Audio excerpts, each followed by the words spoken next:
நன்றி திரு Albert tension அவர்களே.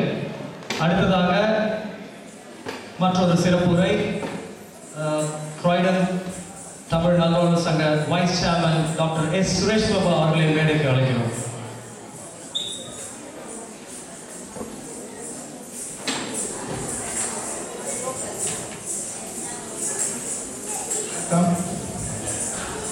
இரண்டு ஆண்டுகளுக்கு முன்பு உங்களை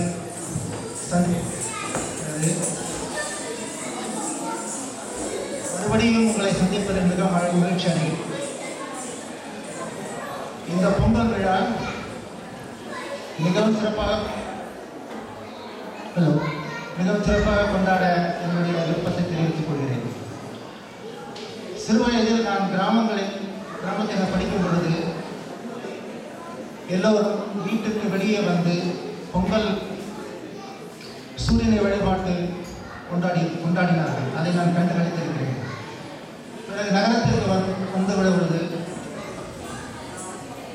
கேஸ் அடுப்பிலேயோ இதோ பொங்கலை வைத்து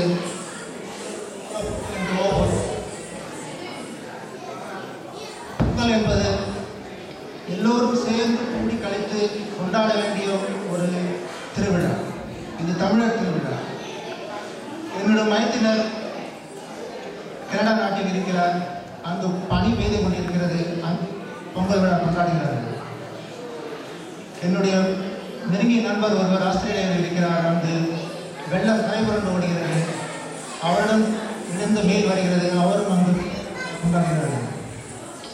தமிழர்கள் எங்கே இருந்தாலும், பனி பெய்தாலும் மழை பெய்தாலும், எந்த விதமான சூழல் இருந்தாலும் கொண்டாடும் ஒரே ஒரு திருவிழா இது பொங்கல் விழா. என்று சொன்னார், உச்சி மீது வாடிவிழுந்து விழுந்தும் அச்சமில்லை அச்சமில்லை அச்சமில்லை இல்லை என்பதில்லை என்று சொன்னார். கிராடன் வாழ் தமிழ் மக்களாகி நாம் என்று சொல்லுவோம், உச்சி மீது ஸ்னோ விழுந்த போதிலும் பொங்கலை கொண்டாடுவோம், பொங்கலை கொண்டாடுவோம், பொங்கலை கொண்டாடியே தீர்வோம் என்று சொல்லி இந்த சிறப்பு